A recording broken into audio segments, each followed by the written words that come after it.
Hey, this is Blake English, and I'm hanging out with Rob on Front Row Live.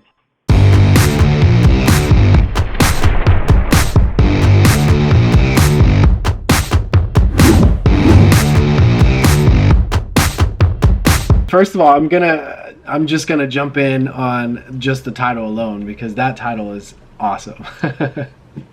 Thank you. I appreciate that. So the title, Spiders Make Great Poets, actually, first of all, like, side note, I'm like a huge, like, creature nerd. So, like, snakes, spiders, basically anything that, like, you wouldn't want to, like, pick up and bring home to mom. Right. That's what I enjoy. So I grew up on a farm, and I was around a lot of wildlife growing up, and so that kind of stuff I would bring home. And I can remember when I was a kid, I would go out to my wood pile out like back behind my house, and I would take it. You're looking at me like, where's the story going? I would go back there with a salt shaker. Now, granted, I was like 10 years old. You were one of those kids. Oh yeah. I went back there with a salt shaker, and I would catch black widow spiders, bring them into the house, let them like chill for a day, and then decide that they were like uncomfortable being in a salt shaker, and would let them go outside and about their merry way. So I've been doing weird stuff like that since I was a kid. My roommates make fun of me because I never let them kill spiders or anything like that. I'm always like, wait, no, hold on. And I'll like go and get like a cup and I'll transport it outside. Like, that's totally me. So there's that little like prequel to the whole like title. And the title actually has to do with spiders in particular are extremely misunderstood creatures. They contribute a lot to the ecosystem. They're like insanely built. I mean, they have 8 legs and, you know, tons of eyes, and they can spin a web out of their butt, which, you know, humans can't do or have. And I just think it's really interesting that we're so frightened of these little animals that really don't affect us all that much. They kind of just like sit off in the corner, but we always feel this need to squish them out of fear. And I just really thought about like what kind of stories a spider could tell, being this like misunderstood animal, because I think most of the best art actually comes from people that feel misunderstood and feel like they aren't being heard just in their like human to human contact, so they feel this need to express themselves in art and, you know, whatever that may be in, whether it be in music or acting or, you know, fashion, whatever that is. Most people use art as an explosion of self-expression when they're not being heard just by their words and they're being misunderstood. So I attribute artists actually to spiders and, you know, pair them together as these misunderstood creatures that just feel this need to express whatever, you know, pain or however they're misunderstood. And yeah, that's where the title came from. I like that, and now I'm gonna see them differently. But like I love that.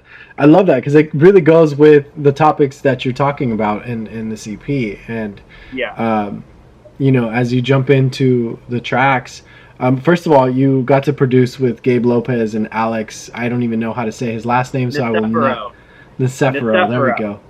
Yeah. So you got to, you know, collaborate with them in the studio for this EP. Like, how did you specifically choose them because they understood, you know, the topics you were trying to talk about and the idea that you had in mind for this EP, or is it just people that you've collaborated with in the past? So Gabe Lopez happens to be one of my best friends. Nice. I'm very lucky to have such a talented musician and producer as a very close friend. And when I first started writing music in general, I didn't really have the for lack of a better word, money to be able to create the things that I wanted to create. And Right. I started writing songs and then kind of presented them to Gabe and was like, I really want to turn this into something, but I don't, I obviously don't have the money to do it. And he was kind enough to actually help me out. I still ended up paying, but far less than, I would have Right. for all of the work that went into these songs. And so I did the first three with Gabe, and he helped me put things together. I wrote all of them on piano, and then went in with Gabe, and we basically like carved out everything else from there. So like the guitar riffs, any of like the weird instruments or synths that you hear. All of that was obviously created in the studio with Gabe. But in terms of the actual songwriting process, that happened.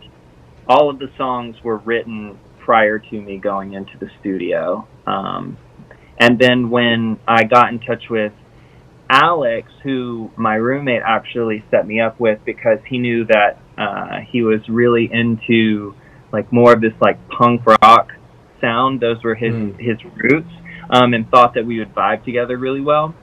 And turns out we did, and we have very similar influences. I don't know if you saw this, but so Alex just had Demi Lovato's new single "I Love Me" come out recently, and they did a punk rock version with Travis Barker on it and everything, and that was something that like Alex was like so excited about because he just loves that type of music. So we really we vibe musically, both me and Gabe and me and Alex, and I think because we have similar influences, obviously that leads into the subject matter also being relatable.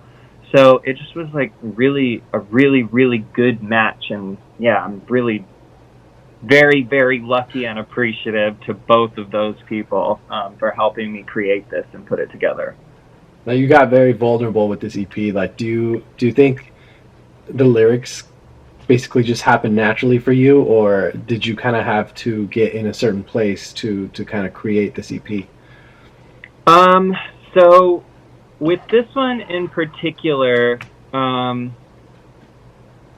so I have a really difficult time writing when I'm in the thick of emotion or whatever the situation is that's causing me issues. Actually, I've become pretty artistically stagnant, mainly because I haven't processed it yet. So all of these songs are kind of post processing the subject matter that I go into. So I guess what I'm saying is that I have to wait for me to really process what is going on emotionally, for me to feel comfortable enough to write about it in a song. And then when I do, I feel as though I'm taking that finally that piece that I've processed, and I'm putting it somewhere else that's going to keep it locked there. I don't have to necessarily feel it anymore, but it's not like I'm just getting rid of it or ignoring it or forgetting about it. I'm leaving it in a song, and that's where it stays, and I can just let it be that. So it's actually a very cathartic experience. Because there is that process for you to get into before you can actually start writing it. How much of a challenge was it to write A Ghost I Knew From Yesterday? That one, honestly, is still a little bit difficult for me to realize that I put that one actually on my like debut EP, because I mean, it's so relevant to what a lot of people are feeling right now, in terms of the political unrest that's going on within the nation. And it was really difficult actually and still continues to be when I listen to it, because it really has to do with just going to be honest here. It really has to do with the relationship that I specifically formed with my grandmother, who I spent a lot of time with as a child, because my mom was in school and my dad was working. So she took care of me a lot. And she's the one that would play make believe with me and would encourage these artistic. It would encourage me as an artist. She's the one who really encouraged me to be an actor, to be a free thinker, to I don't know. She just instilled a lot of the things that I hold very valuable to, like, my core being. And then when the election happened, and there was this really big divide that happened within my family, which I know happened in a lot of people's families, because there was just so much separation in what people believed was the right thing to be voting for. And that's really what the song is about. It's about the separation of feelings that I felt, and almost like a betrayal of like what I hold true to me, and then seeing something that feels like it's completely contrary to what I grew up believing. Right. So yeah, it was really difficult. It still is, clearly, as I'm talking about it. I'm like, okay. But I mean, props to you for being able to open up like that to your audience, especially on a debut EP.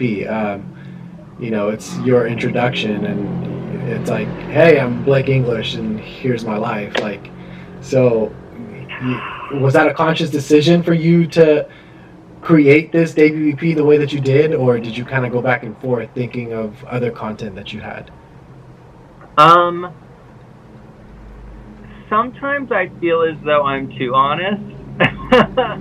That's really the only thing, but again, just like how the inspiration just hits and it flies out of me, I always trust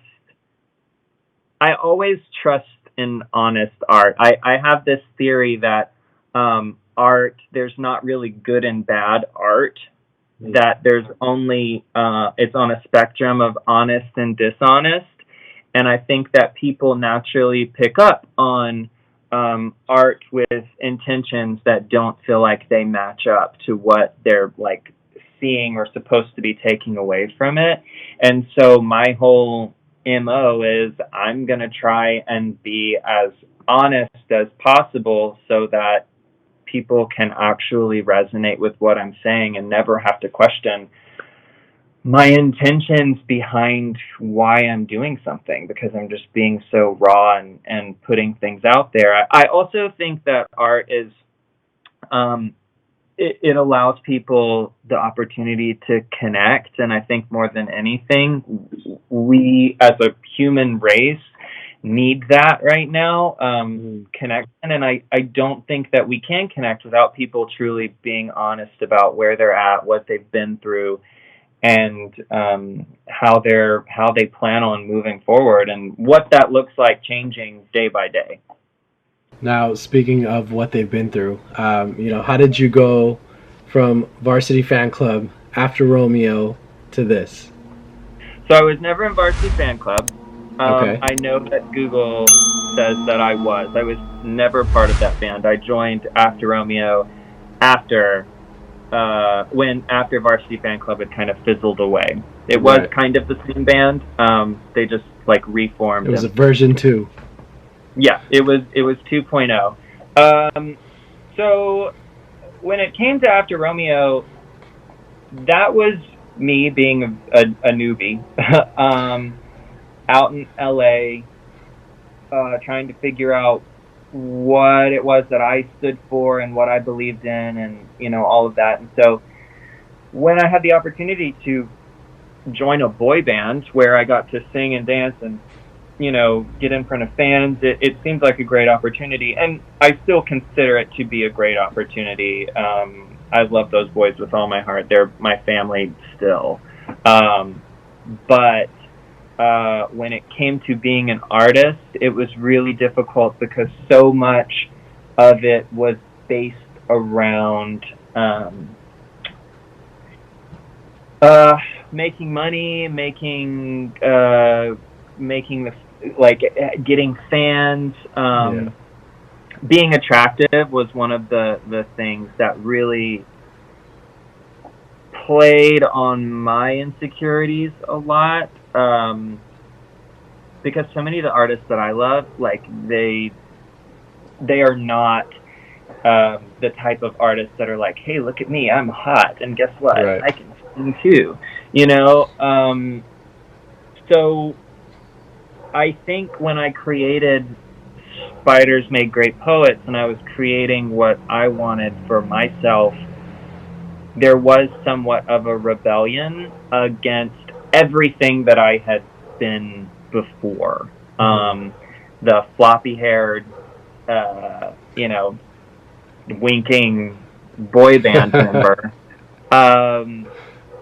to someone that was really creating weird things and kind of going back actually to my childhood and utilizing what I grew up taking comfort in, whether that be horror, aesthetic type things, creatures, weird, just things like that. And that's what I wanted my project to be about. And again, it was this,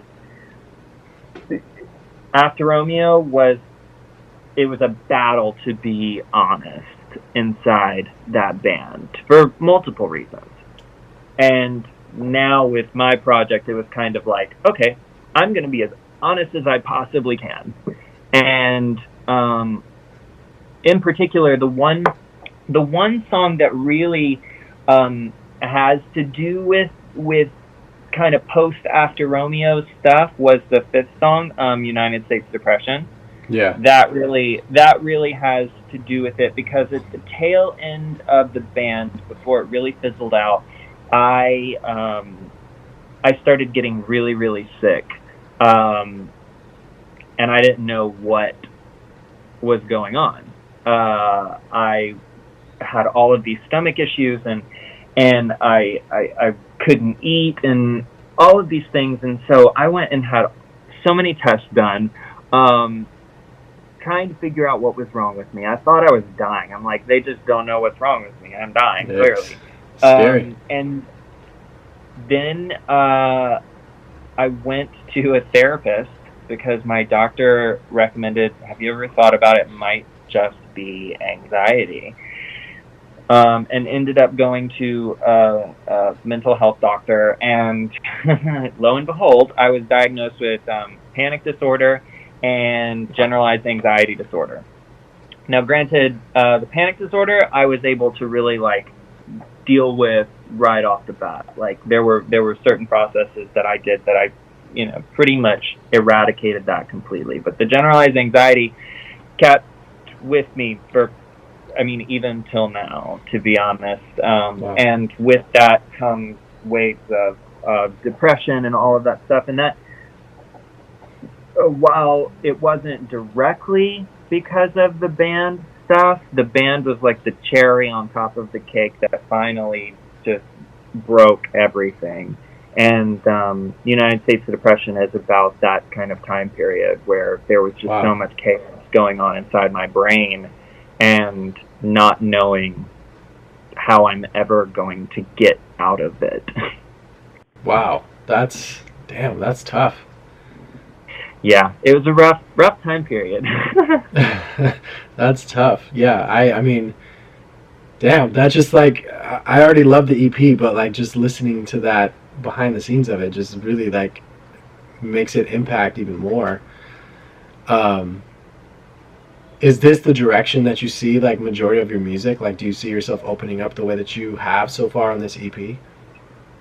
Absolutely. I always plan on being, like I said, really honest about where I am at that point in time with whatever it is that I'm going through. I think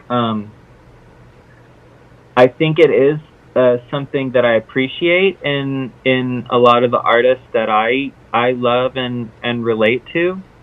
One of the artists that really changed my life, her name's Amanda Palmer, and she was part of a band called the Dresden Dolls at one point, and then she went solo. And I remember when I was in the band, I had tweeted something out about her, and she responded to me, and then we got into a conversation, and then 6 months later, me and her are doing a show together. Yeah, right? And you guys opened up for her. Well, it was just me. That was just a solo endeavor. She invited me to do like 3 songs with her on stage, and it was this moment that taught me about the type of artist that I wanted to be, because I knew how much she had impacted me from that very, very giving experience, and allowing me to share a stage with someone who I consider to be like, one of my musical icons. And so from that point on, I knew that she taught me about writing too, and honesty. And if you ever listen to any of her music, it is brutally honest. Yeah. I mean, it is probably some of the most honest stuff you'll ever hear. Like it or not, it's so honest. And that really taught me about the type of artist that I wanted to be and what I wanted to do with my music, because I know how much it meant to me. And so that honesty has to mean something to someone else as well. That's crazy. Well, dude, that's an amazing opportunity. And, I'm sure now that with the release of this EP, I'm sure, more doors are going to open obviously once things get as close to normal as possible, but I'm sure that's going to open doors to kind of have these performance experiences with, some of those icons that you kind of grew up listening to. Absolutely. That would be a dream come true. And to be honest, I'm a very theatrical person. These songs were meant to be performed live. Yeah. They just were. When I write anything, I'm always seeing the music video treatment for it, and I'm also seeing the live stage performance for it. So I already have the entire stage show like mapped out, how I want it to happen, what I want to do with it, and because my roots are in theater, I'm kind of turning it into this like one-man rock opera type thing that's like kind of has like a through storyline to it, very high concept type stuff, that as more of like the visual stuff that I've been working on comes out, it'll definitely start to piece things together.